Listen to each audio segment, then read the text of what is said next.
Welcome back बच्चों। आज हम लोग स्टार्ट कर रहे हैं third video lecture of limits.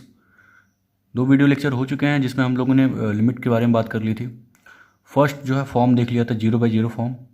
उससे रिलेटेड जो है कई सारे मेथड देख लिए थे जैसे rationalisation, factorisation, substitution and standard limit. आज हम लोग कुछ और चीज़ें देखते हैं, कुछ ऑब्जर्व करते हैं। अभी तक आप लोगों ने जो भी पढ़ा है वो x टेंडिंग टू 0 था, x टेंडिंग टू a था। आज हम लोग x टेंडिंग टू इनफाइनाइट की बात कर लेते हैं। आज का जो फर्स्ट टाइटल है वो है evaluation of limit when variable tends to infinite और माइनस इनफाइनाइट।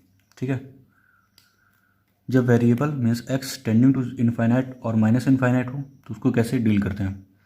चलो एक क्वेश्चन से मैं बताता हूँ इसको कैसे सॉल्व करेंगे। जैसे एक क्वेश्चन है, find value of limit x tending to infinite ax² plus bx plus c divided by dx² plus ex plus f। ठीक है, ये क्वेश्चन है। हालांकि इसको करने के 2 मेथड हैं, बट ये है कि पहले बेसिक मेथड, हम लोग बेसिक मेथड देखते हैं। एक स्टैंडर्ड भी है उसको जो हम लोग बाद में डिस्कस करेंगे। बेसिक मेथड में करना क्या होता है, जैसे मान लो अगर मैं यहाँ पे देखूँ, अगर x पुट करूँ यहाँ पे तो इनफाइनाइट होगा, इनफाइनाइट का स्क्वायर इनफाइनाइट होता है, तो यहाँ इनफाइनाइट, यहाँ पे c को, तो ऊपर ओवरऑल इनफाइनाइट बनने वाला है क्योंकि infinite plus any constant will be infinite. नीचे भी इनफाइनाइट बनने वाला है, मतलब infinite upon infinite form create हो रहा है। ठीक है, अब जब भी ऐसा हो तो अगर x टेंडिंग टू इनफाइनाइट हो तो बेसिक मेथड ये बोलता है कि आप x को 1/y से रिप्लेस कर दो। ठीक है, x को 1/y से रिप्लेस कर दो। ऐसा करने से क्या फ़र्क होगा, देखो अगर x जो है इनफाइनाइट को टेंड करेगा तो यहाँ से आप लिख सकते हो y इक्वल 1/x। x अगर इनफाइनाइट को टेंड करेगा तो y किसको टेंड करेगा, 1/इनफाइनाइट क्या होता है, 0 होता है। तो y जो है 0 को टेंड करेगा, कब, जब x इनफाइनाइट को टेंड करेगा। यहाँ से यही कंक्लूजन निकल रहा है। ठीक है, इसका मतलब ये है कि आप इस लिमिट को ऐसे भी लिख सकते हो, limit y tending to 0। x की जगह आपने क्या रिप्लेस करना है, 1/y। तो ये हो गया a into 1/y² plus b/y होगा प्लस c। जहाँ भी x आ रहा है 1/y से रिप्लेस कर दो। नीचे भी वही काम करना है, नीचे क्या होगा, d into 1/y² plus e/y plus f। LCM ले लो, एलसीएम लेने के बाद क्या होगा, एलसीएम यहाँ भी y² होगा, नीचे भी y² होगा, तो फाइनली मिलने वाला है यहाँ पे a plus by plus cy² divided by नीचे क्या मिलने वाला है, d plus ey plus fy²। बाकी सब तो कैंसिल आउट हो जाएगा। एलसीएम यहाँ भी y² था, यहाँ भी y² था, कैंसिल आउट हो जाएगा। और ये लिमिट क्या है, y टेंडिंग टू 0। ठीक है, फिर क्या करना है, आपको लिमिट की वैल्यू पुट करना है यहाँ पे, y टेंडिंग टू 0, y की जगह 0 रख दो। ठीक है, 0 रखने पे ये बन जाएगा 0, ये बन जाएगा 0, ये भी बन जाएगा 0, ये भी बन जाएगा 0। ऊपर आएगा a, नीचे आएगा d, ये आपका आंसर है। ठीक है, सिंपल सा सब्स्टिट्यूशन करना था, x की जगह 1/y। जब भी x टेंडिंग टू इनफाइनाइट मिले या फिर माइनस इनफाइनाइट मिले तो आपको बेसिक मेथड में यही करना है। ठीक है, चलो आगे बढ़ते हैं, एक और क्वेश्चन देखते हैं। ठीक है, तो अगला जो क्वेश्चन है नोट करो। अगला क्वेश्चन क्या है, आपको सॉल्व करना है limit x tending to infinite under root of x² plus x plus 1 और माइनस का अंडर रूट x² प्लस 1। ठीक है, इसको डील करना है। अच्छा, इसको डील करने के लिए अब देखो, पहला अप्रोच तो ये था कि x की जगह 1/y रिप्लेस करो, लेकिन मेरा यहाँ पे अप्रोच कुछ अलग होगा, उसको आप देखो। ठीक है, मैं यहाँ पे 1/y रिप्लेस किए बिना x से ही सॉल्व करने वाला हूँ। तो पहला तो थॉट ये आना चाहिए कि रूट में है कुछ भी, अगर मैं यहाँ पे इनफाइनाइट पुट करता हूँ मतलब x की जगह, तो ये इनफाइनाइट, ये पूरा टर्म इनफाइनाइट, माइनस ये पूरा term infinite, infinite minus infinite वाला केस है, ठीक है। जब भी इनफाइनाइट माइनस इनफाइनाइट वाला केस होता है तो हम लोग एलसीएम लेते हैं। जनरली जो है क्या करते हैं, जनरली जब भी इनफाइनाइट माइनस इनफाइनाइट, याद रखना ये वाला जब केस होगा तो हम लोग को क्या करना होता है, सिंप्लीफाई करना होता है या फिर एलसीएम लेना पड़ता है, एलसीएम, ठीक है। बट यहाँ पे ऐसी कोई चीज़ है नहीं, फ्रैक्शन में तो है नहीं कि हम एलसीएम लेके सिंप्लीफाई करेंगे। तो यहाँ पे रूट को देखते हुए एक थॉट क्रिएट होगा कि क्यों ना इसको जो है हम लोग रेशनलाइज कर लें, ठीक है। तो रेशनलाइज करने जाएंगे तो क्या होगा, इसके कॉन्जुगेट से मल्टीप्लाई करना पड़ेगा। ये a माइनस बी कुछ है, a प्लस बी से ऊपर नीचे मल्टीप्लाई कर दो, तो x square plus x plus one minus under root x square plus one है। अब इसके कॉन्जुगेट से हम ऊपर नीचे मल्टीप्लाई करना है, तो under root of x square plus x plus one और plus under root of x square plus one, और नीचे भी under root of x square plus x plus one और प्लस का under root x square plus one, ठीक है। इससे आप मल्टीप्लाई कर दिए। अब इससे क्या होगा, ऊपर क्या होगा, a minus b a plus b, a square minus b square generate होगा, तो ऊपर मिलने वाला है आपको x square plus x plus one minus का एक्स स्क्वायर माइनस वन। क्यों, क्योंकि माइनस माइनस मल्टीप्लाई होगा इस टर्म में। बेसिकली आपने ए स्क्वायर किया माइनस बी स्क्वायर किया, रूट हट जाएगा स्क्वायर करने पे, तो ऊपर तो ये मिलने वाला है और नीचे क्या मिलने वाला है, नीचे ये मिलने वाला है under root of x square plus x plus one और प्लस का under root of x square plus one, नीचे ये मिलने वाला है, ठीक है।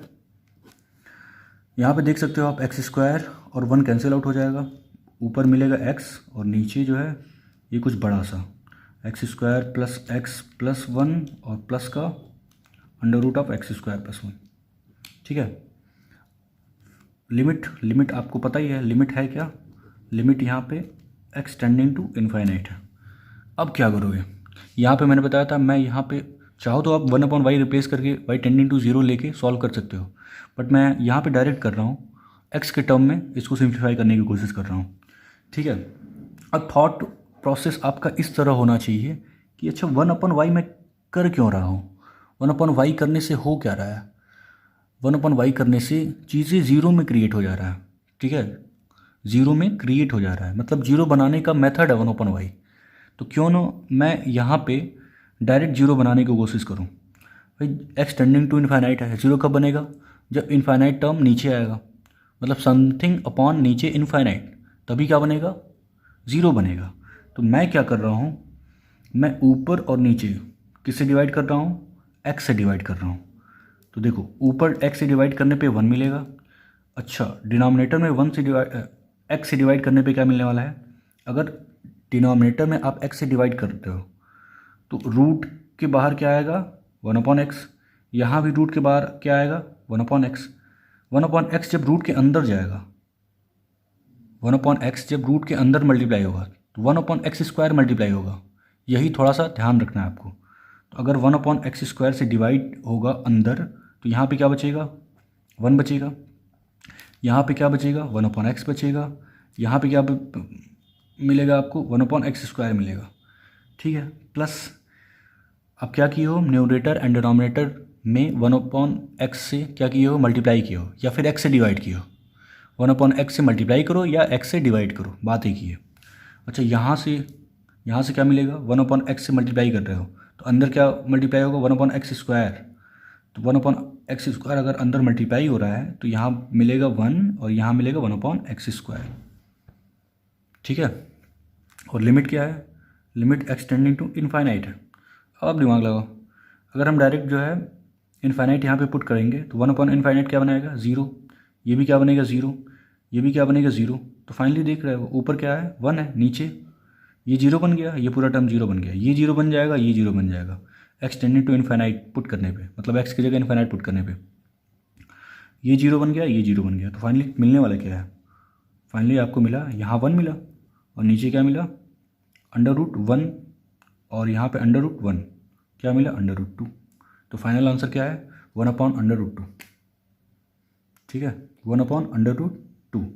एक सेकेंड, 1/√2 नहीं मिलेगा, 1 ऊपर है, अंडर यहाँ 1 बचा और अंडर यहाँ 1 बचा, तो यहाँ पे √1 1 ही होता है, √1 1 होता है, तो 2 मिलेगा, 1/2 योर आंसर, ठीक है। आई होप बच्चों आपको समझ में आया होगा। ठीक है, बढ़ते हैं अगले मेथड की तरफ। अगले मेथड को जानने से पहले हम लोग एक और क्वेश्चन कर लेते हैं माइनस इनफाइनाइट वाला। ठीक है, तो क्वेश्चन नोट करो। क्वेश्चन है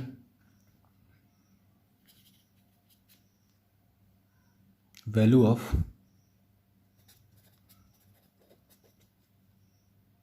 limit x tending to minus infinite under root of x square minus x plus one और प्लस का एक्स है। ठीक है, इसको सॉल्व करना है। अब माइनस इनफाइनाइट है, माइनस इनफाइनाइट अगर होगा तो क्या करेंगे, इनफाइनाइट होता है तो मैं 1/y से रिप्लेस करता हूँ। ठीक है, तो अगर माइनस इनफाइनाइट है तो x को माइनस वाई से रिप्लेस कर दो, x को क्या करो माइनस वाई से रिप्लेस कर दो, या फिर एक और चीज़ कर सकते हो आप। ठीक है, x को चाहो तो आप -1/y से भी रिप्लेस कर सकते हो। जब ये करेंगे तो y टेंडेंट टू ज़ीरो बनेगा, जब ये करेंगे तो y टेंडेंट टू इनफाइनाइट बनेगा। ठीक है, और दोनों मेथड मैंने आपको बता दिया है कि कैसे इनफाइनाइट वाले को डील करना है डायरेक्ट, या फिर y टेंडेंट टू ज़ीरो बना के डील करना है। ठीक है, चलो मैं यही रिप्लेस करता हूँ। तो अगर यहाँ पे x की जगह -y रिप्लेस कर दूँ, तो अगर x माइनस इनफाइनाइट को टेंड करेगा तो आप खुद सोचो y किसको टेंड करेगा, इनफाइनाइट को टेंड करेगा। ठीक है, तो डायरेक्ट अगर सोचो तो यहाँ limit y tending to infinite बनने वाला है। ठीक है, और यहाँ पे क्या आने वाला है, यहाँ पे x की जगह -y, तो अंडर रूट ऑफ -y का स्क्वायर वाई स्क्वायर, एक्स की जगह -y तो प्लस का y मिलने वाला है, प्लस का 1, एक्स की जगह -y तो माइनस का y मिल गया। ठीक है, ये मिलने वाला है। अब मैं क्या करूँगा, अब मैं इसको रेशनलाइज करूँगा क्योंकि रूट दिख रहा है। ठीक है, रेशनलाइज करने के लिए क्या करना पड़ता है, कॉन्जुगेट से मल्टीप्लाई करना पड़ता है। तो y square plus y plus 1 और माइनस का y है, ऊपर नीचे मल्टीप्लाई कर दो इसके कॉन्जुगेट से, तो y square plus y plus 1 plus का y upon under root y square plus y plus 1 और प्लस का y। ये क्या मिलने वाला है, ये ऊपर मिलने वाला है a minus b a plus b a square minus b square, y square plus y plus 1 minus का y स्क्वायर डिवाइडेड बाई यहाँ पे क्या मिलने वाला है, यहाँ पे मिलने वाला है under root of y square plus y plus 1 और प्लस का y। ठीक है, और लिमिट क्या है, limit y tending to infinite है। अब ये y तो कैंसिल आउट हो जाएगा। अच्छा, ये करने के बाद मैंने क्या सिखाया था, y से क्या करो, डिवाइड करो, जो वेरिएबल है उससे डिवाइड करो। तो अगर हम न्यूमरेटर को y से डिवाइड करेंगे तो यहाँ क्या मिलेगा, 1 मिलेगा, 1 को y से डिवाइड करने के बाद 1/y मिलेगा। अच्छा, नीचे क्या मिलने वाला है, अगर y से यहाँ पे डिवाइड करते हो तो रूट के अंदर अगर 1/y जाएगा तो 1/y स्क्वायर बनेगा, और इसका मतलब ये है कि अंदर क्या मिलने वाला है, वाई स्क्वायर से डिवाइड, यही सोचना है, वाई स्क्वायर से डिवाइड कर रहे हो तो ये बनेगा 1, ये क्या बनेगा 1/y। अच्छा, यहाँ क्या क्रिएट होगा 1/y स्क्वायर प्लस क्या कर रहे हो आप, y से डिवाइड कर रहे हो तो ये तो रूट के बाहर है तो 1 हो जाएगा, और लिमिट क्या है, limit y tending to infinite है। अब फाइनली क्या करते हैं, लिमिट पुट करते हैं। तो लिमिट पुट करेंगे यहाँ पे, तो y की जगह इनफाइनाइट पुट करना है, तो 1/इनफाइनाइट यहाँ बनेगा, 1/इनफाइनाइट 0 होगा, ऊपर बना 1। अच्छा, यहाँ पे क्या बनेगा 1/इनफाइनाइट, यहाँ पे 1/इनफाइनाइट, ये टर्म पूरा 0, अंडर रूट 1 यहाँ प्लस 1, अंडर रूट 1 1 होता है, 1 + 1 2, तो इसका भी आंसर क्या आया 1/2। ठीक है, आई होप बच्चों आपको समझ में आया होगा, ये आपका फाइनल आंसर है।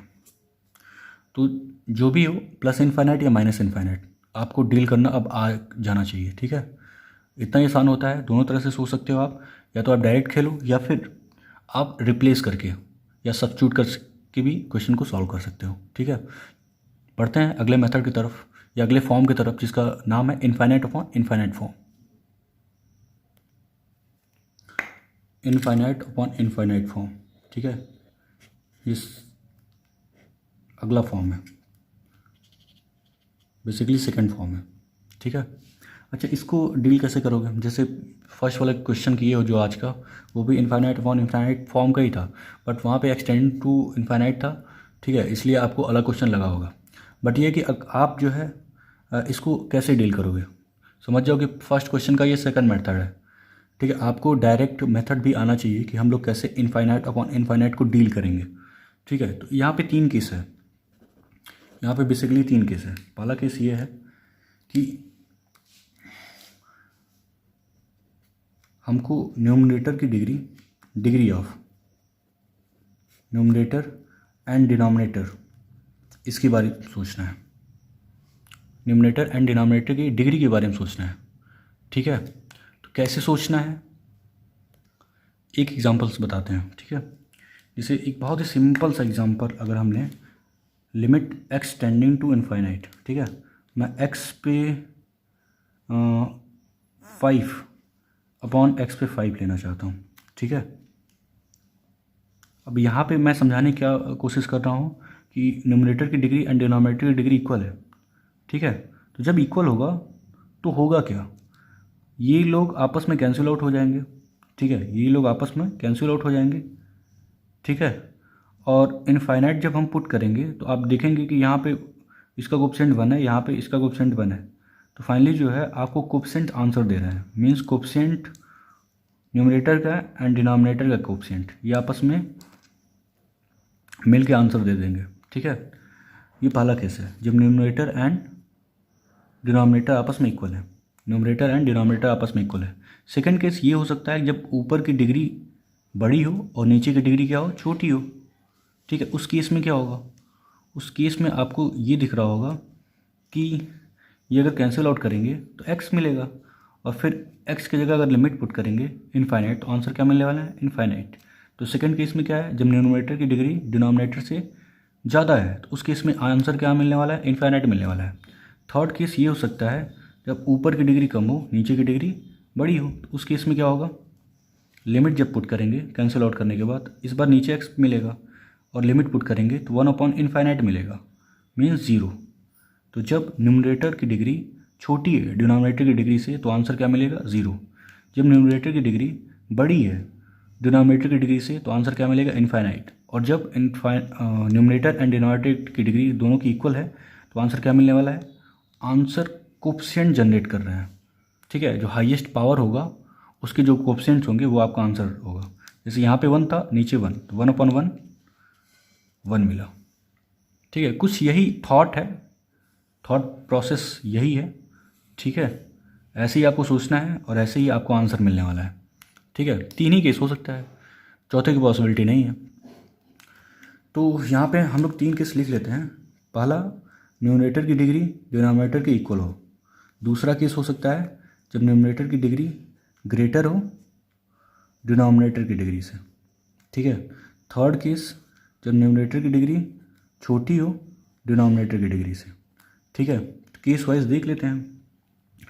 यहाँ पे फाइनली आपको आंसर क्या मिलने वाला है, फर्स्ट वाले केस में हाईएस्ट पावर का कोएफिशिएंट का रेशियो ऑफ, इससे लिख देते हैं, जस्ट अ सेकेंड, मिलने वाला है ratio of coefficient of highest power, ठीक है, फर्स्ट वाले केस में। सेकेंड वाले केस में जब न्यूमरेटर की डिग्री डिनोमिनेटर से क्या है, ज़्यादा है, ग्रेटर है, तो आंसर क्या मिलने वाला है, इनफाइनाइट। इस केस में आंसर क्या मिलेगा, इनफाइनाइट। और इस केस में आंसर क्या मिलेगा, 0, ठीक है। तो ये 3 स्टेप आपको याद रखना है, ठीक है।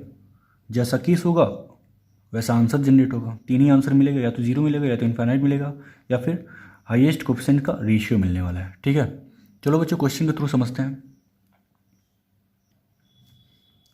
जैसे एक सिंपल सा क्वेश्चन है, limit x tending to infinite 2x² plus 5x plus 11, और नीचे है x² माइनस 3x प्लस 5। अब देख सकते हो ये केस कौन सा है, ऊपर की डिग्री हाईएस्ट 2 है, नीचे की डिग्री क्या है, 2 है, इक्वल बाई इक्वल है।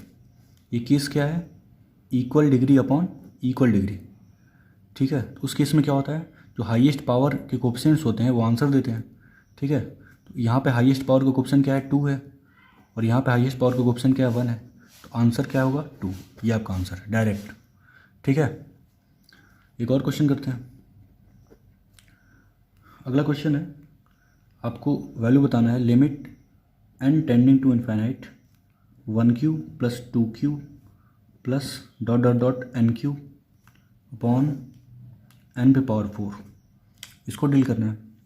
ये कुछ सीरीज़ दिख रहा है, ठीक है, सीरीज़। अब a q 1 q plus 2 q plus 3 q plus 4 q, ये एक सीरीज़ है और इसका सम आपको पता होना चाहिए n+1 अपॉन 2 का स्क्वायर होता है, ठीक है। 1 q plus 2 q plus 3 q plus 4 Q dot dot dot n Q, first natural number के क्यूब का सम ये होता है, याद रखना इस चीज़ को। डिवाइडेड बाय क्या है, n पे पावर 4 है, और लिमिट क्या है, limit n tending to infinite है, ठीक है। तो इसको डील करने के लिए क्या करना पड़ेगा, पहले तो इसको सिंप्लीफाई कर लो। ये होगा ऊपर n पे पावर 2 और यहाँ पे होगा n+1 पे पावर 2 डिवाइडेड बाई 1/2 का स्क्वायर 1/4 होगा, 4 नीचे आ जाएगा, 4n पे पावर 4, ये पावर कैंसिल आउट होके n² मिलेगा, ठीक है। अब लिमिट क्या है, limit n tending to infinite है। तो आप खुद सोचो, इसको एक बार एक्सपेंड कर ही दो। n+1 का होल स्क्वायर क्या होगा, n² plus 2n+1 divided by यहाँ पे नीचे क्या है 4n²। अब हम कहें कि n टेंडिंग टू इनफाइनाइट का केस है, और यहाँ पे आप देख सकते हो कि न्यूमरेटर की डिग्री डिनोमिनेटर की डिग्री क्या है, इक्वल है। हाईएस्ट जो डिग्री है वो क्या है, आपस में इक्वल है, तो कोएफिशिएंट इनका आंसर देगा। तो इसका कोएफिशिएंट क्या है 1 ऊपर, नीचे का कोएफिशिएंट क्या है 4 है, तो आंसर इज़ 1/4। ये आपका आंसर हो गया। इतना सिंपल खेल है, ठीक है ना। जब भी इनफाइनाइट अपॉन इनफाइनाइट का केस बनेगा तो सिर्फ 3 केस होगा, ठीक है। या तो आंसर 0 मिलने वाला है, या तो इनफाइनाइट मिलने वाला है, या फिर ratios of coefficient, ratios of highest coefficients, ठीक है। चलो कुछ और क्वेश्चन करते हैं बच्चों। अगला क्वेश्चन बहुत इंपॉर्टेंट है, ठीक है। इस तरह क्वेश्चन अक्सर जो है कॉम्पिटिशन में पूछा जाता है, खासकर मेंस वाले पेपर में। If limit x tending to infinite है और यहाँ पे है x² + 1 अपॉन x+1 minus ax minus b की वैल्यू 2 है, then find a and b, then find value of a and b, ठीक है। ये बताना है, a और b की वैल्यू बतानी है आपको, a एंड b की वैल्यू बतानी है, ठीक है। तो करते हैं इसको। आपको पता होगा कि लिमिट का answer, limit x tending to infinite है और इसका आंसर क्या है 2 है, मतलब 2 तो एक फाइनाइट चीज़ होता है, और फाइनाइट आंसर कब आता है इनफाइनाइट वाले केस में, जब हाईएस्ट पावर की डिग्री न्यूमरेटर एंड डिनोमिनेटर में क्या होता है, इक्वल होता है। ये फाइनाइट आंसर कब होता है, इक्वल बाई इक्वल केस में, ठीक है। ये याद रखना, यहाँ पे काम आएगा। अब इसको थोड़ा डील करते हैं। ये क्या है, ये है limit x tending to infinite. इसको थोड़ा सिंप्लीफाई करते हैं, तो यहाँ पे क्या मिलने वाला है, ऊपर मिलने वाला है x² + 1, एलसीएम लेंगे तो -ax इसमें मल्टीप्लाई होगा तो कितना मिलने वाला है, माइनस का ax² और फिर माइनस का ax, ठीक है। फिर -b के साथ मल्टीप्लाई करेंगे तो माइनस का bx और माइनस का b डिवाइडेड बाई यहाँ पे क्या मिलने वाला है फाइनली, नीचे x+1, ठीक है। थोड़ा सा और इसको अच्छे तरीके से लिखते हैं। तो अगर यहाँ पे देखा जाए limit x tending to infinite है, अब सारी कोएफिशिएंट को कलेक्ट करो, x² वाले कोएफिशिएंट को कलेक्ट करो, तो इन दोनों में x² कॉमन है, तो x² अगर हम कॉमन ले लें तो यहाँ पे 1 मिलने वाला है, यहाँ पे -a मिलने वाला है, तो यहाँ पे 1 - a x² मिलेगा। फिर x वाले कोएफिशिएंट को इक्वल करो, मतलब साथ में ले आओ, तो ये और ये दिख रहा है मुझे, तो माइनस का x अगर कॉमन ले लें तो बचेगा क्या, a + b, तो a + b ऑफ x। उसके बाद कांस्टेंट बचेगा, कांस्टेंट के नाम पे क्या है 1 - b, 1 - b। अच्छा नीचे क्या है, नीचे है x+1, ठीक है। अब इसको डील करना है, ठीक है। अच्छा अगर इसको डील करना है तो आपका आंसर क्या है, इस लिमिट का आंसर क्या है 2 है, बट आप यहाँ पे देख सकते हो न्यूमरेटर की डिग्री जो हाईएस्ट डिग्री है वो 2 है और डिनोमिनेटर की डिग्री 1 है। तो इस केस में आंसर क्या आता है, इनफाइनाइट आता है। इस केस में आंसर क्या आता है, इनफाइनाइट आता है, बट आपका आंसर क्या है, फाइनाइट है। तो इसका मतलब क्या करना पड़ेगा, x² वाले की डिग्री को गायब करना पड़ेगा, क्योंकि जिस दिन x² मतलब न्यूमरेटर की डिग्री डिनोमिनेटर से ज़्यादा होगा और केस इनफाइनाइट वाला है, उस दिन आंसर क्या मिलेगा, इनफाइनाइट मिलेगा। इसका मतलब इस टर्म को गायब ही करना पड़ेगा, तो गायब करने के लिए क्या करना पड़ेगा, इसके कोएफिशिएंट को जीरो कर दो, ठीक है। तो क्या करना पड़ेगा, इसके कोएफिशिएंट को जीरो करना पड़ेगा, मतलब 1 माइनस ए क्या बन जाएगा, ज़ीरो। यहाँ से ए की वैल्यू क्या मिल जाएगी, 1, ठीक है। ए की वैल्यू क्या मिल जाएगी, 1। एक आंसर मिल चुका है। अब अगर ये पूरा जीरो बन गया तो ये टर्म क्या जो है कैंसिल आउट हो जाएगा। तो फाइनली क्या मिलने वाला है, लिमिट एक्सटेंडिंग टू इनफाइनाइट, ऊपर मिलेगा माइनस का a plus b x plus 1 minus b, और नीचे क्या मिलने वाला है, एक्स प्लस 1। और इसका आंसर आज भी क्या है, 2 है। अब देखो, अब यहाँ पे डिग्री क्या है, 1 है, इसकी डिग्री क्या है, 1 है। Equal by equal case, answer finite आ सकता है, आंसर फाइनाइट आ सकता है। लेकिन इक्वल बाई इक्वल वाले केस में क्या होता है, कोएफिशिएंट आंसर देते हैं, ठीक। कोएफिशिएंट्स का रेशियो, जो हाईएस्ट पावर होता है उसके कोएफिशिएंट का रेशियो आंसर देता है आपको। तो यहाँ आंसर क्या देगा, यहाँ से आपको क्या समझ में आ रहा है, क्या कंक्लूजन ड्रॉ हो रहा है कि जो इसका कोएफिशिएंट है और इसका कोएफिशिएंट है उसका रेशियो 2 के इक्वल होगा। तो यहाँ पे क्योंकि इक्वल बाई इक्वल का केस है, यहाँ पे लिख देते हैं ये है इक्वल बाई इक्वल का केस।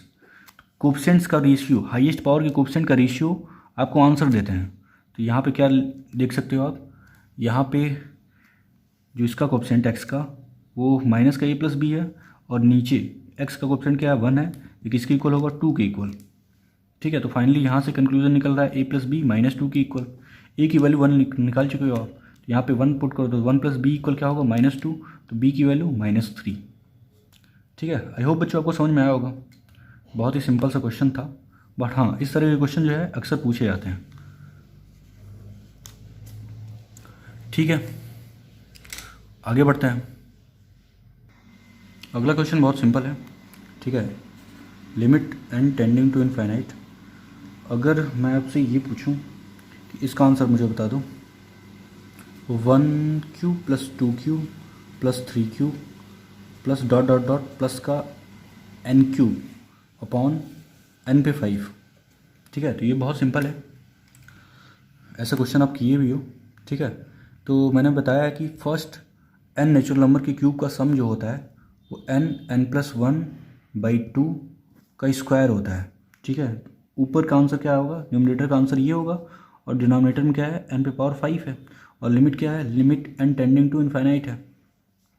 ऊपर क्या मिलने वाला है, ऊपर फाइनली जो है आप देख सकते हो, ऊपर n² और n+1 पे पावर 2 डिवाइडेड बाई 2 का स्क्वायर 4 होगा, तो 4 n पे पावर 5 ये आने वाला है। और लिमिट क्या है, limit n tending to infinite है। अब आपको कुछ भी सॉल्व करने की ज़रूरत ही नहीं है, क्योंकि ऊपर देखो, ऊपर की जो हाईएस्ट डिग्री है n की, यहाँ पे 2 है और यहाँ पे भी 2 मिलने वाला है। तो टोटल जो हाईएस्ट पावर है ऊपर न्यूमरेटर में वो क्या है, 4 है, और नीचे क्या है, 5 है। तो जब भी न्यूमरेटर की डिग्री कम होती है डिनोमिनेटर से तो आंसर क्या मिलने वाला है, 0। इस केस में आंसर क्या मिलेगा, 0, ठीक है। आई होप बच्चों आपको समझ में आया होगा। एक और क्वेश्चन करते हैं, एक और क्वेश्चन, ये भी ठीक ठाक क्वेश्चन है। क्वेश्चन है limit n tending to infinite 1 × 2 plus 2 × 3 plus 3 × 4। अब इस तरह के क्वेश्चन को डील करना आपको आना चाहिए। ऐसे ही क्वेश्चन जो है कंपटीशन में पूछे जाते हैं, डिवाइडेड बाई n³, ठीक है। इसको डील करना है। अच्छा, इसको सॉल्व करने के लिए आपको करना क्या होगा, ये इस तरह का सीरीज़ है जिसके बारे में आपको नहीं पता, ठीक है। n टेंडिंग टू इनफाइनाइट है, n टेंडिंग टू इनफाइनाइट है, ठीक है। तो इस तरह की सीरीज़ को डील करने के लिए आप देख रहे हो कि फर्स्ट टर्म जो है 1 है, 1 × 2 है, और लास्ट टर्म n × n+1 है। तो अगर देखा जाए 1 से स्टार्ट है और n तक पहुंचा है, तो ऊपर वाली सीरीज़ में कितने टर्म हैं, n टर्म यूज़ किए गए हैं, n टर्म, ठीक है। तो पहले तो इसका सीरीज़ हमको पता होना चाहिए। इसके सीरीज़ को निकालने के लिए यहाँ पे n टर्म आपको पता है कि n टर्म है, तो और ये समेसन है क्योंकि हर जगह प्लस प्लस प्लस प्लस आ रहा है, तो इसको इस तरह भी लिख सकते हो। इसमें n टर्म है तो समेसन ओवर आप क्या कर सकते हो, यहाँ पे पहला टर्म 1 है, दूसरा टर्म क्या है, 2 है, 1 × 2 है, तो इस एक टर्म को आप r × r+1 लिख सकते हो। और r वेरीज कहाँ से कहाँ तक करेगा, r 1 से लेके कहाँ तक जाएगा, n तक जाएगा, क्योंकि टर्म कितने हैं, n टर्म है। तो देखो, अगर फर्स्ट टर्म मुझे कैलकुलेट करना हो तो r की जगह क्या रखना पड़ेगा, 1 रखना पड़ेगा। तो यहाँ होगा 1 और यहाँ होगा 2, 1 इंटू 2 मिल जाएगा। अगर सेकंड टर्म चाहिए तो r की जगह 2 पुट करो, तो यहाँ पे बन गया 2, यहाँ पे 3, 2 इंटू 3 मिल गया। अगर थर्ड टर्म चाहिए तो यहाँ पे 3 पुट करो, 3 इंटू 4 हो जाएगा, ये टर्म मिल गया। इसका मतलब इस पूरे सीरीज़ को आपने इस तरह लिख दिया, summation over r equal 1 to n r प्लस 1, ठीक है। और नीचे क्या है, नीचे n क्यूब है, नीचे क्या है, n क्यूब है। अब ऊपर देखो, ऊपर हम क्या कर सकते हैं, इसको थोड़ा सा एक्सपेंड कर लो। एक्सपेंड करने पे क्या मिलेगा, ये होगा r स्क्वायर, r मल्टीप्लाई कर दो इस दोनों में, और यहाँ होगा r, यहाँ भी समेसन आ जाएगा क्योंकि समेसन ऑपरेट होता है, यहाँ भी समेसन आ जाएगा, और नीचे n क्यूब है। अभी हम लोग लिमिट बाद में लगाते हैं, ठीक है ना, limit n tending to infinite है, ये सबको पता है, ठीक है। अब मैं क्या कर रहा हूँ, अब आपको यहाँ पे ध्यान देना है। r स्क्वायर का मतलब क्या होता है, r स्क्वायर का मतलब r की जगह 1 से लेके आपको पुट करना होता है r इक्वल n, 1 से लेके n तक जो है आपको सम निकालना है। तो क्या बनेगा, 1 square plus 2 square plus 3 square plus 4 square, ये सब बनने वाला है। और यहाँ पे क्या बनने वाला है, यहाँ भी r की जगह 1 से लेके r इक्वल n तक लेके जाना सीरीज़ को। तो यहाँ बनने वाला है 1 plus 2 plus 3 plus and so on, ऐसे जो है आपको सीरीज़ मिलने वाला है। तो फर्स्ट n नेचुरल नंबर के स्क्वायर का जो सम होता है वो याद रखना आपको, n plus 1 2n plus 1 divided by 6 होता है। मैं यहाँ पे लिख देता हूँ, 1 square plus 2 square plus 3 square plus 4 square dot dot plus का n स्क्वायर, ये होता है n plus 1 2n plus 1 divided by 6। First n natural number के स्क्वायर का सम ये होता है, ठीक है। तो आपने ये लिख दिया, और यहाँ पे क्या है, फिर प्लस है। समेसन r क्या देगा, r की जगह 1 से लेके कहाँ तक जाना, r इक्वल n तक। तो 1 plus 2 plus 3 plus 4 dot dot dot plus n generate होगा। तो ये क्या जनरेट होने वाला है, 1 plus 2 plus 3 plus 4 plus dot dot dot plus का n। और इसका सम क्या होता है, समेसन का मतलब क्या करना है, आपको सम निकालना है। इसका सम होता है n plus 1 divided by 2, first n natural number का सम।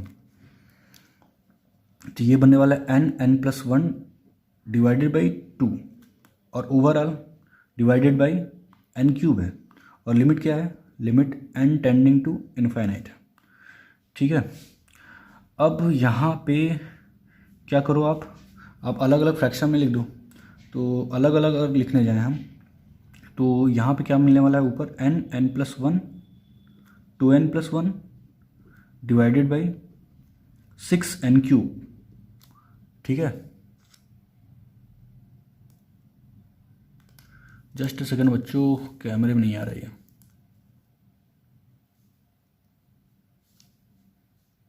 ओके, यहाँ पे ऊपर आपने लिख दिया n plus 1 2n plus 1 divided by 6n cube, plus यहाँ से क्या मिलने वाला है, this divided by this plus this divided by this. तो यहाँ पे मिलने वाला है n plus 1 divided by 2n cube, और लिमिट क्या है, limit n tending to infinite, ठीक है। अब आप जो है अपना मेथड यूज़ कर लो। यहाँ पे देखो हाईएस्ट पावर क्या मिलने वाला है, n प्लस 2n क्यूब मिलने वाला है। मल्टीप्लाई करोगे तो जो हाईएस्ट पावर मिलने वाला है वो क्या मिलने वाला है, 2n क्यूब मिलने वाला है। और नीचे क्या है, 6n क्यूब, ऊपर 2n क्यूब नीचे 6n cube, equal by equal वाला केस है, तो कोएफिशिएंट आंसर देंगे। तो ऊपर n क्यूब का कोएफिशिएंट क्या मिलने वाला है, 2 मिलने वाला है, और नीचे n क्यूब का कोएफिशिएंट क्या है, 6 है। तो यहाँ से आंसर क्या मिलने वाला है, डायरेक्ट 2/6 प्लस यहाँ पे देखो n स्क्वायर, और नीचे क्या है n क्यूब, नीचे की डिग्री क्या है, ज़्यादा है ऊपर की डिग्री से, तो आंसर क्या बनेगा, 0 बनेगा। लिमिट पुट करने पे फाइनल आंसर क्या है, 2/6 का मतलब 1/3, ठीक है। ये आपका आंसर है। आई होप बच्चों आपको समझ में आया होगा, ये अच्छा क्वेश्चन था, ठीक है। ओके, ये रहा जो है इनफाइनाइट अपॉन इनफाइनाइट पे बेस्ड क्वेश्चंस। ओके बच्चों, 0/0 फॉर्म और इनफाइनाइट अपॉन इनफाइनाइट फॉर्म देखने के बाद हम लोग एक और चीज़ सीखने जा रहे हैं जिसका नाम है एल हॉस्पिटल रूल, ली एल हॉस्पिटल रूल। ये एक ऐसा मेथड है जिसकी हेल्प से हम लोग 0/0 फॉर्म या इनफाइनाइट अपॉन इनफाइनाइट फॉर्म को ईजिली डील कर सकते हैं, ठीक है, विदाउट किसी मेथड का। जितने भी मेथड्स आपने अभी तक पढ़े हो या देख रखे हैं, उनका बगैर यूज़ करते हुए हम लोग एल हॉस्पिटल रूल का इस्तेमाल करके किसी भी क्वेश्चन को जो 0.0 फॉर्म या इन्फाइनाइट अपॉन इन्फाइनाइट पे बेस्ड है उसको आसानी से कर सकते हैं। ठीक है, बस उसके लिए आपको क्या करना होगा, आपको डिफ्रेंशिएशन, कुछ बेसिक स्टैंडर्ड फंक्शन है जिसके डिफ्रेंशिएशन आपको पता होना चाहिए, दैट्स इट। ठीक है, तो देख लो ये एल हॉस्पिटल रूल है क्या। L hospital rule, D L hospital rule भी बोलते हैं इसको। ठीक है ना, तो ये रूल बेसिकली क्या क्या होता है और ये किस पे अप्लाई होता है उसको पहले देखते हैं। ये रूल आप सिर्फ 0.0 फॉर्म या फिर इनफाइनाइट अपॉन इनफाइनाइट फॉर्म पे ही अप्लाई कर सकते हो। ये फॉर्म होंगे तभी आप एल हॉस्पिटल रूल अप्लाई कर सकते हो। ठीक है, इसके लिए आपको क्या ज़रूरत पड़ने वाला है, किसकी ज़रूरत पड़ने वाली है, इसके लिए आपको डिफ्रेंशिएशन, बेसिक फंक्शंस की डिफ्रेंशिएशन आपको पता होना चाहिए। इसमें हम लोग करते क्या हैं, जब भी limit x tending to zero हो और ऊपर फंक्शन एफ एक्स है, नीचे फंक्शन जी एक्स है, और लिमिट पुट करने के बाद मैं लिख देता हूँ यहाँ पे आफ्टर पुटिंग लिमिट वैल्यू, अगर आपको 0/0 फॉर्म बनता हुआ दिख जाए या फिर इनफाइनाइट अपॉन इनफाइनाइट फॉर्म दिखता हुआ बन जाए तो आप लोग क्या करोगे, हम लोग डिफ्रेंशिएशन करेंगे। डिफ्रेंशिएशन किसका करेंगे, एफ एक्स का एंड जी एक्स का। ठीक है, जब हम एफ एक्स और जी एक्स का डिफ्रेंशिएशन करेंगे तब क्या मिलने वाला है, limit x tending to zero, zero या ए मान लो इसको। ठीक है ना, ज़ीरो या फिर ए, यहाँ पे क्या मिलने वाला है आपको डिफ्रेंशिएशन के बाद, एफ एक्स का अगर डिफ्रेंशिएशन करते हो तो एफ डैश एक्स कुछ मिलने वाला है और जी एक्स का डिफ्रेंशिएशन जी डैश एक्स कुछ मिलने वाला है। ठीक है, अब क्या करो, अब लिमिट पुट करो। लिमिट पुट करने के बाद क्या होगा, लिमिट पुट करने के बाद आप देखोगे कि आपको एक फाइनाइट आंसर मिल जाएगा। क्या मिलने वाला है, एक फाइनाइट आंसर मिल जाएगा। बट अगर लिमिट पुट करने पे अभी भी फाइनाइट आंसर ना मिले तब क्या करोगे, अगेन वी डिफ्रेंशिएट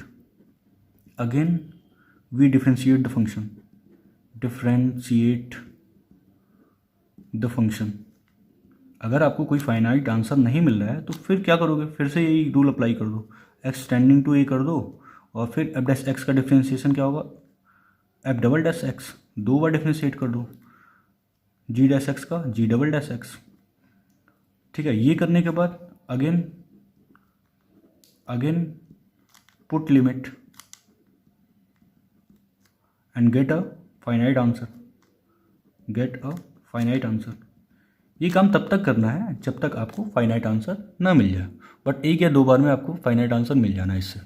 ठीक है, तो ये बहुत ही बेहतरीन मेथड है। जब भी 0/0 फॉर्म या इनफाइनाइट अपॉन इनफाइनाइट फॉर्म दिख जाए तो आप एल हॉस्पिटल रूल अप्लाई कर सकते हो। इसके लिए भी आपको किसी भी मेथड की ज़रूरत नहीं पड़ने वाली है। लाइक दैट जो भी आपने इसके पहले मेथड्स पढ़ा है 0/0 फॉर्म या इनफाइनाइट अपॉन इनफाइनाइट फॉर्म को डील करने के लिए, ठीक है, वो सारी भूल जाओ आप। कुछ भी factorisation, rationalisation, substitution, standard limit, ठीक है, उसके बाद जो है जब limit x tending to infinite था उस केस में 3 केस था, ये सारा भूल जाओ। ठीक है, जब भी आपको 0/0 फॉर्म दिखे, इनफाइनाइट अपॉन इनफाइनाइट फॉर्म दिखे तो आप डायरेक्ट ये एल हॉस्पिटल रूल अप्लाई कर सकते हो। ठीक है, इसके लिए आपको कुछ बेसिक फंक्शंस का डिफ्रेंशिएशन पता होना चाहिए। ठीक है, चलो बच्चों क्वेश्चन करते हैं, क्वेश्चन के थ्रू समझते हैं कैसे अप्लाई करते हैं इसको। ओके बच्चों, एल हॉस्पिटल में बेस्ड कुछ क्वेश्चन करते हैं।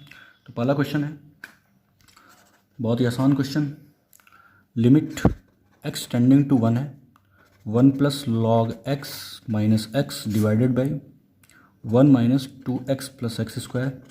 इसको सॉल्व करना है। लिमिट को सॉल्व करने से पहले आपको फॉर्म चेक करना होता है। तो फॉर्म चेक करने के लिए क्या करना पड़ेगा, आपको न्यूमरेटर एंड डिनोमिनेटर में x की जगह 1 पुट करना पड़ेगा।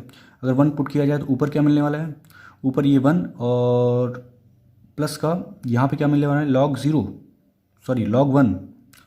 1 पुट करना है, x की जगह 1 पुट करना है तो log 1 होगा। log 1 क्या होता है, 0 होता है। यहाँ पे 1, यहाँ पे 1, यहाँ पे -1, क्या बनेगा 0। नीचे देखो x की जगह 1 पुट करना है तो 1 माइनस यहाँ पे 2 मिलने वाला है, 1 - 2 -1 प्लस का 1, तो ये भी फाइनली ज़ीरो।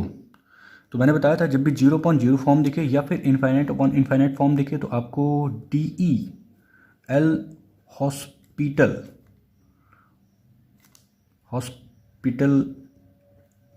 रूल लगाना है। DL हॉस्पिटल रूल लगाना है, ठीक है। इसमें करना क्या होता है, न्यूमरेटर वाले को एंड डिनोमिनेटर वाले को क्या करना पड़ेगा, डिफ्रेंशिएट करना पड़ेगा, ठीक है। ऊपर वाले फंक्शन को और नीचे वाले फंक्शन को क्या करना पड़ेगा, आपको डिफ्रेंशिएट करना पड़ेगा।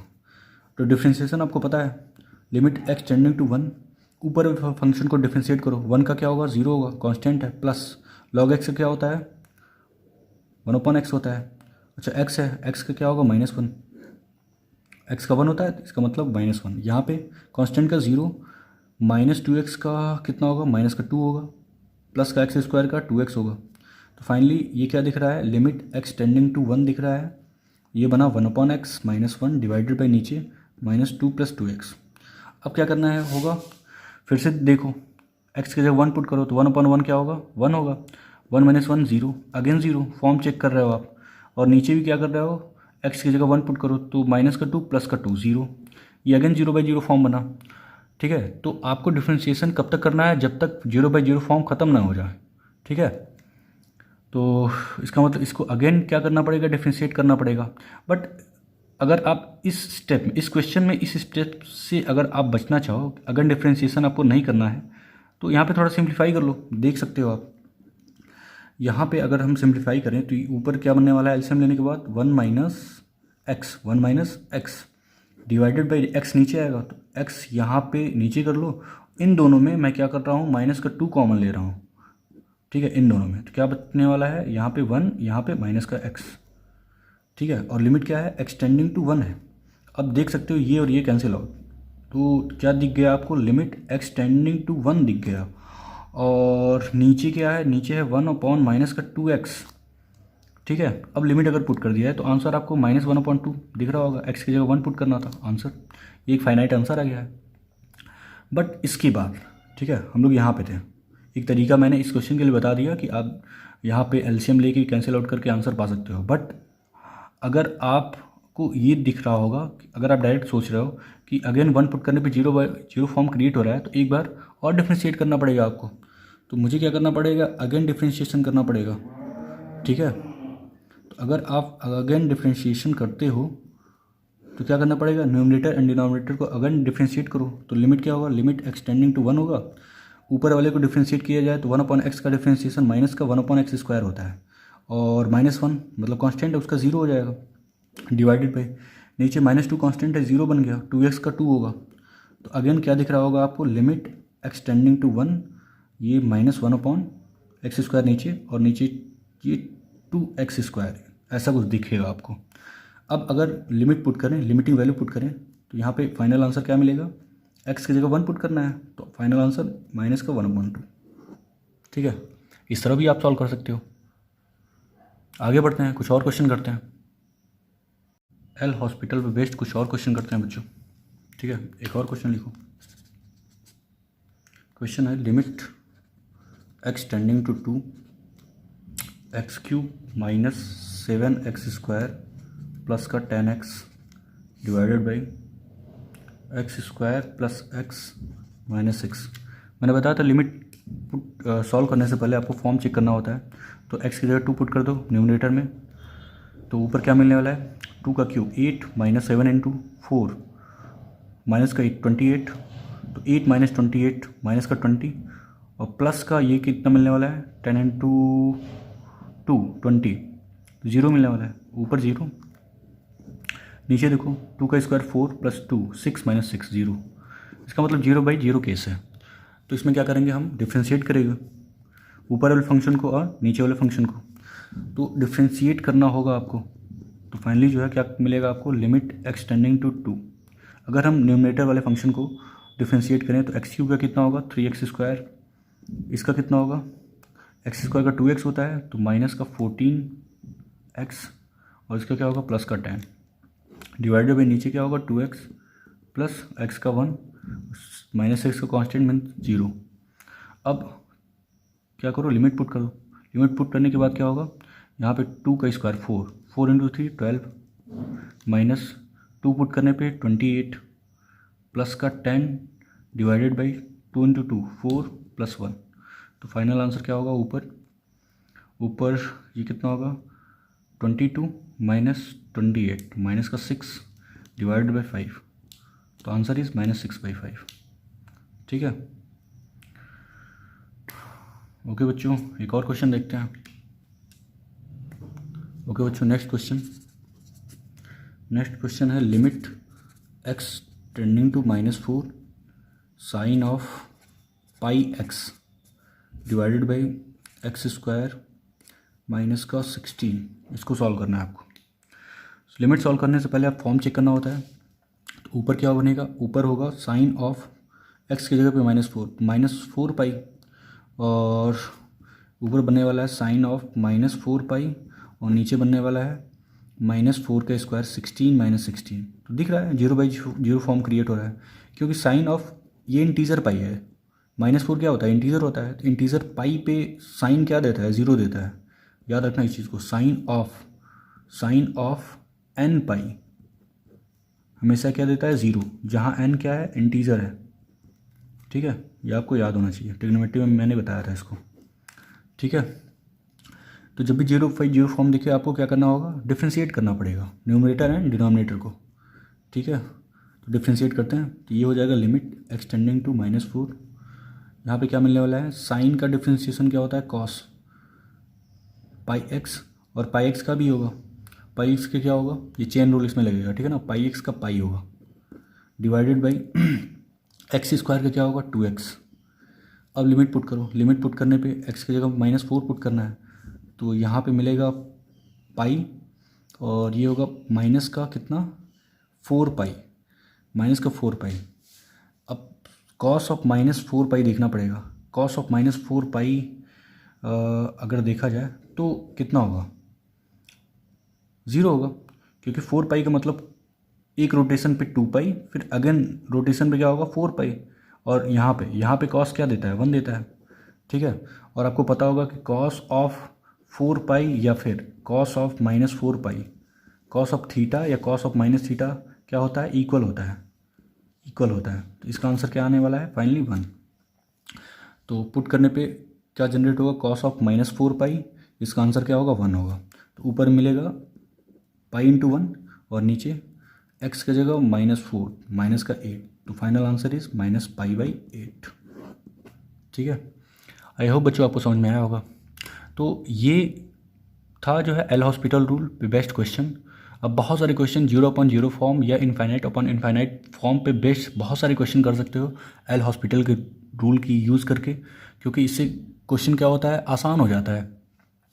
ठीक है, स्टैंडर्ड तरीके में आपको बहुत सारे मेथड देखने पड़ेंगे कि ये सब्स्टिट्यूशन से होगा, स्टैंडर्ड लिमिट से होगा, या फिर जो है फैक्टराइजेशन से होगा, रेशनलाइज करना पड़ेगा। ठीक है, अलग अलग फॉर्म देखने पड़ते हैं, बट यहाँ पे आपको स्टैंडर्ड फंक्शन का डिफ्रेंशिएशन आना चाहिए। जब भी 0/0 फॉर्म या इनफाइनाइट फॉर्म दिख जाए तो पट से क्या कर सकते हो आप? एल हॉस्पिटल रूल अप्लाई कर सकते हो बिना सोचे समझे। ठीक है, डिफ्रेंशिएट करो तब तक डिफ्रेंशिएट करना है, तब जब तक आपको एक फाइनाइट आंसर ना मिल जाए। फिर वैल्यू पुट करो, लिमिट की वैल्यू पुट करो, और एक फाइनाइट आंसर लेने के बाद वो आपका फाइनल आंसर हो जाएगा। ठीक है, तो बच्चों प्रैक्टिस करो, एल हॉस्पिटल में बेस्ट क्वेश्चन की प्रैक्टिस करो खुद से बहुत सारे क्वेश्चन पे। तो आज इस वीडियो में बस इतना ही। आगे बढ़ते हैं हम लोग, अगले वीडियो में जो है कुछ और कंटेंट देखेंगे लिमिट्स के। ठीक है, आज के वीडियो में बस इतना ही। तब तक के लिए फोकस्ड होकर पढ़ाई करो। Bye bye.